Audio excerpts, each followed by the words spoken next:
Welcome to the EQ Fit podcast. Our mission is to equip people to prosper in every aspect of their life. Whether you're at home or in the workplace, we explore practical ways of improving success, satisfaction, finding balance, and building enjoyable and beneficial relationships.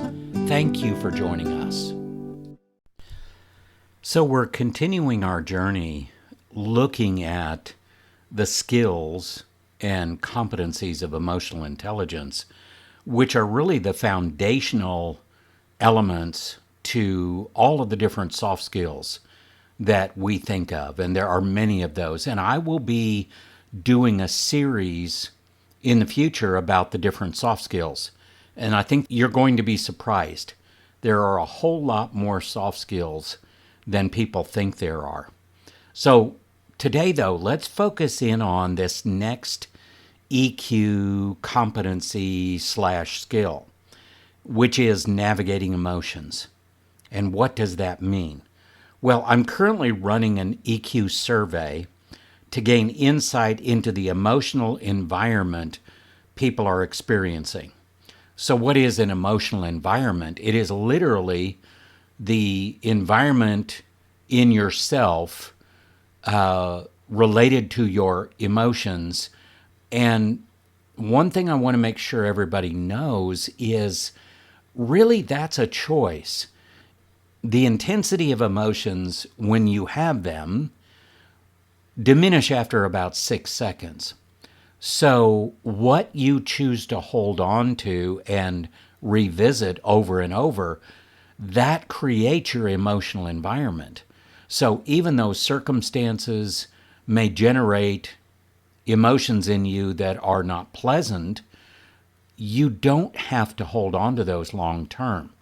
It doesn't mean that they totally go away, but the intensity of them does. However, we as human beings tend to hold on to certain things and just continue to cycle through the same emotion, which just reinforces it. It just continues to create that same emotional experience for us over and over again. So in the survey I'm talking about, here's one of the questions, and here's the way people have responded to this point. When you are experiencing strong emotions, what do you struggle with? Now, I've got several selections here. So the question again, when you are experiencing strong emotions, what do you struggle with? Thinking clearly, making good decisions, behaving appropriately, communicating well, relating to others well, being productive. Those are the choices. Now, of those choices, which one do you think got the most attention? Which one do you think people struggle with the most? Well, if you said being productive, then you got the right one. 32% of people who responded said that they struggle with being productive when they're dealing with strong emotions. Right behind that was relating well to others. And the next one was communicating well. So if you think about those three skills, those three competencies of being productive, relating to others well, communicating well, those are kind of important in our everyday lives. And when you think about how important those are, I'm just going to ask you, do you feel the same way? Would you answer that question with one of those top three? These are very basic skills, and they're very important to what we do in our lives and in our work. So why is it that strong emotions create a struggle for us in important areas of our lives? So I'm going to put a link in this, so you could take that survey if you want to. So be watching for the link if you want to take. It's just 6 short questions, and it also has kind of an open question. You can ask whatever you want about how do I learn more about EQ or emotional intelligence, or any kind of question related to that. Let's get back to navigating emotions. It's a key skill of emotional intelligence. It's the skill that gives us the agility and the resilience to navigate the emotional environment in ourselves and to navigate the emotions of other people. So, what should we look for when we think about navigating emotions? What is that? Well, first let's start with what it is not. Navigating emotions is not hiding our emotions. It's not suppressing our emotions. It's not wearing our emotions so everybody can see them all the time. It's not dumping our emotions on other people. Okay, so what is navigating emotions?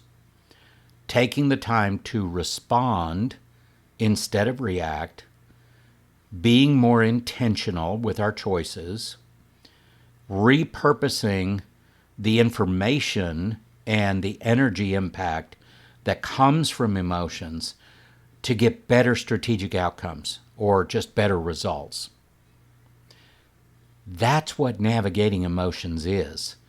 If we can do that, we navigate life better, we navigate work better. Let's look at this deeper. The practical approach to navigating emotions starts with slowing down. I realize that might sound strange, but if we're going to navigate something, we don't do it at top speed. I'm looking at a graphic that I found recently that I think does a wonderful job of expressing what does that look like. And this graphic, I got it from Doodled Wellness, DOODLEDWELLNESS. It's really kind of cool because here's what it says. A 90-second pause is the difference between a reaction and a response. So the first line of this graphic is a measure of time. So we're triggered, we automatically react, and we tend to get unwanted outcomes. But the second line has a different approach. We're triggered with something, we take a 90-second pause. What happens in this 90-second pause? It gives you time to take a deep breath, resist the urge to act impulsively, name how you feel. Remember when we talked about name it to tame it? That's the next step. And then put your ego aside and then think through the consequences of how you might respond to get your best response. Then you can respond and get more favorable outcomes. I think it's a wonderful and simple way to help us be more intentional in making better choices for better outcomes, which is what navigating emotions is all about. Let's stop a minute and think about a time when you simply reacted when you were triggered with some kind of emotion. Somebody did something, said something, or something happened. You were triggered with an emotion. You had an automatic reaction, and then you regretted it. Wished you could take it back or do it over again. I think we've all been there, right? It's not a good feeling because you cannot unring the bell. Once you have that reaction, it leaves a mark. And sometimes it's hard to rebuild a bridge when you've burned it down. So, and maybe it's not that critical, but you understand the feeling. You've been there. You know what it feels like. Taking that pause gives us the time to be more intentional, to practice curiosity, not judgment, to apply our consequential thinking, which is another EQ skill, and then choose the best path forward that we can in that moment. Emotions do a couple of important things, and I don't want to miss this. Number one, very importantly, they send us a message. If you're getting an emotion, if you're feeling something, there's a message in that for you. Do I trust this person? Do I not trust this person? Trust is an emotion. You walk into a place, immediately you feel uncomfortable. What do? Do you stay there or do you get out? There are messages attached to those emotions that we're feeling. The other things that emotions do, they impact our energy. They may give us energy, or in some cases, some emotions may actually drain us of energy. If it's discouragement, disappointment, you know that feeling. I know that feeling. Have you ever felt one of those emotions that drained you of energy? I think we all have. And of course, the opposite, an emotion that gives you energy. Sure, we've all been there. These messages and this energy impact that emotions have on us, they're critical. They're critical to how we approach what we do.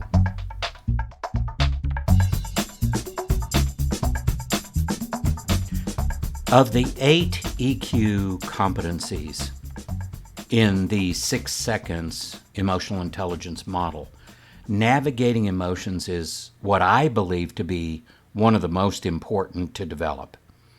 All 8 are critical skills.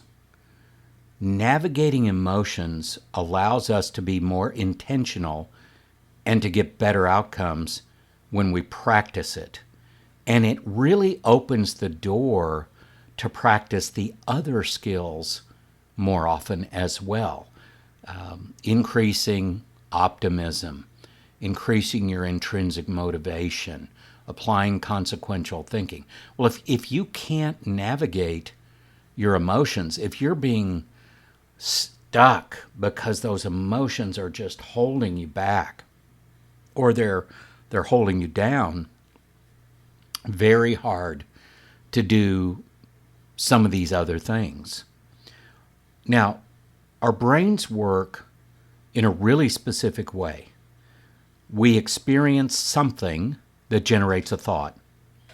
Our brain immediately attaches meaning to that thought. It's just the way we work. It's the way our brains work. From thought and meaning, emotions are generated. These emotional drivers impact our decisions, our behavior, and our actions. So that literally means that emotions are the bridge between our thoughts and our decisions, actions, and behavior. So the manner in which we're able to navigate emotions impacts many different areas of our life. And I mentioned earlier soft skills. Let me give you a subset of soft skills, critical skills that people use all the time and need to be able to use. But if you're having emotions that are derailing you, it is very difficult to use these soft skills. And I think you'll see what I mean when I read this list to you. Critical thinking, decision making, problem solving, abstract thinking, innovation, creativity, relationship building, interpersonal communication. Those all become more difficult to do when we're triggered with strong emotions, and especially if we choose to hold on to those strong emotions and they become our emotional environment that we're living in. It's hard to access higher thinking skills when we are dealing with strong emotions. So, navigating emotions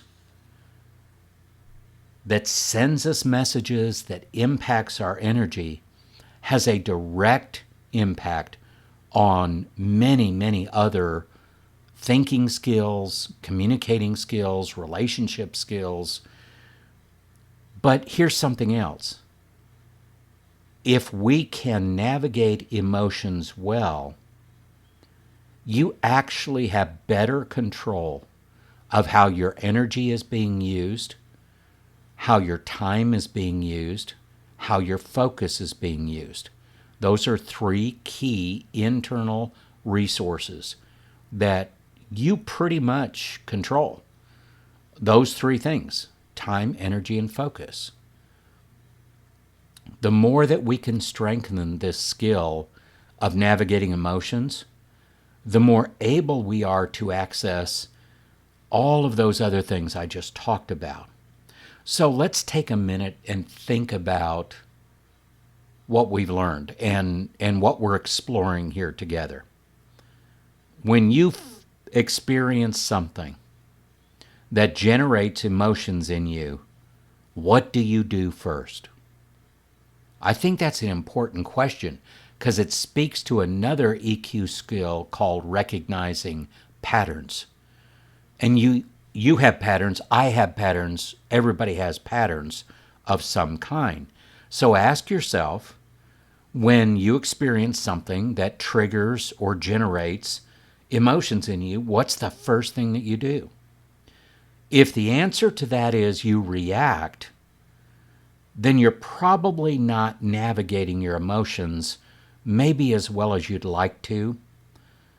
Are you controlling your emotions, or are they controlling you? Sometimes it's easier to just react and deal with the consequences later, but is that really the best approach? It certainly isn't being intentional. When we navigate our emotions, it'll take more time and intentionality, but the result will most likely be better outcomes. This is an EQ skill that is worth the effort to grow in and to develop for yourself. Thank you for joining us for this episode.